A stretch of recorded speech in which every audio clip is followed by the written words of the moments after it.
the open expanse of West Texas, there used to be an air base.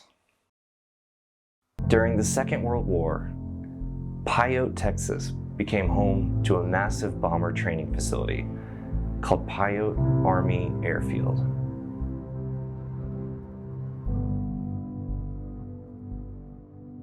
It was more commonly known as Rattlesnake Bomber Base, named for the rattlesnake dens they found during its construction. The military chose the location because it offered great flying weather every day of the year, and its remoteness limited distractions. In 1942, the base was constructed on 2,700 acres of land that belonged to the University of Texas. Within months of opening, it had become the largest bomber installation in the country, with two 8,400-foot runways, 5 hangars, and more than 300 buildings, including barracks, mess halls, 2 service clubs, a swimming pool, 2 gymnasiums, and a post office. In 1943, the 19th Bombardment Group arrived to begin training B-17 bomber crews. The PY markings on the tail designates that this plane was assigned to Pyote. Rattlesnake Bomber Base came to be highly regarded as a top training field, and its crews set new records for flying hours. This continued when the base transitioned to the B-29 Superfortress in 1944. World War II ended in 1945, and by the end of that year, activity at the base was scaled down. It became an aircraft storage depot, housing thousands of planes, including the B-29 Enola Gay. Aircraft were mothballed for future activation, but after the 1953 armistice in Korea, the Air Force ordered most of the remaining planes at Pyote to be scrapped. Parts of the base remained active as a Cold War radar station until 1963, when all operations ceased for good. As quickly as it was ushered into service, Rattlesnake Bomber Base was decommissioned, dismantled, and left to rot in the desert. I visited what's left of the base on a photo road trip in 2014. I think I'd come across it online, and to me, it was just a relic that I thought would be cool to take photos of. Almost all the buildings are gone now, except for the walls of the main sub-depot hangar and the boiler building next to it. The runways are overgrown, but the ramp is pretty intact. A lot of the painted markings are still visible. Being here felt so overwhelming. It felt profound. When I got back home from my road trip, I discovered that my grandfather had trained there. I wrote to him, and at 92 years old, he wrote back. I always knew he flew on B-17s, but that's when I found out that he had trained at Pyote in 1944, 70 years before I visited.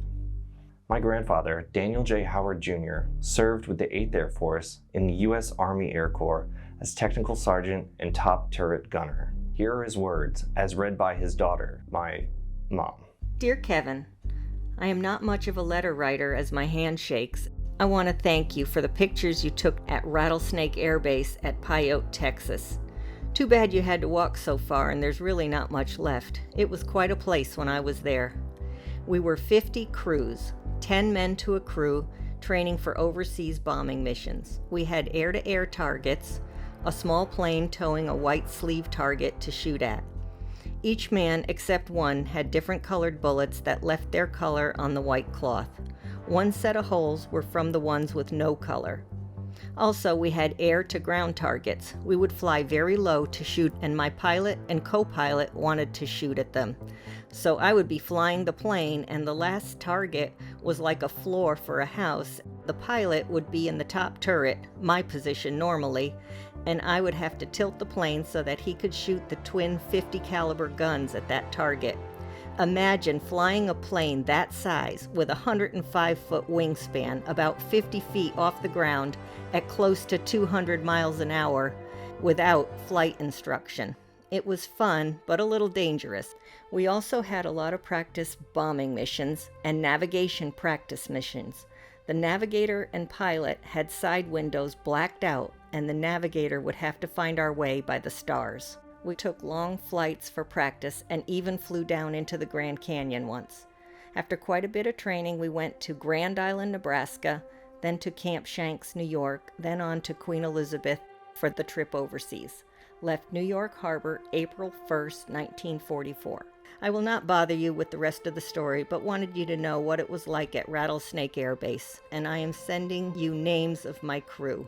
They finished 25 missions, and I missed out on the last 2 or 3 as I was in the hospital for 10 days, and when I got out, they had changed to 30 missions for a tour. After my 28th mission, the commanding officer called me into his office and told me my crew were going home and said, "You better go with them." I would do the other 2. He said, "No, you go." End of that argument. He gave me my Distinguished Flying Cross and sent me on my way. He remembered every name 70 years later at age 92. Cabine, navigator. Nap, bombardier. Sobject, pilot. Winch, co-pilot. Howard, flight engineer and top turret. Patrizi, radio man. Machowski, right gunner. Hickson, left gunner. Rose, ball turret. Scharf, tail gunner. This place left an indelible impression on me, but I can't imagine the impact it had on him. The experience shaped the rest of his life. At its peak, there were over 8,000 people on the base. It was once a symbol of great power, but it fell. A facility that was of critical national importance in 1942 was totally abandoned in 1962.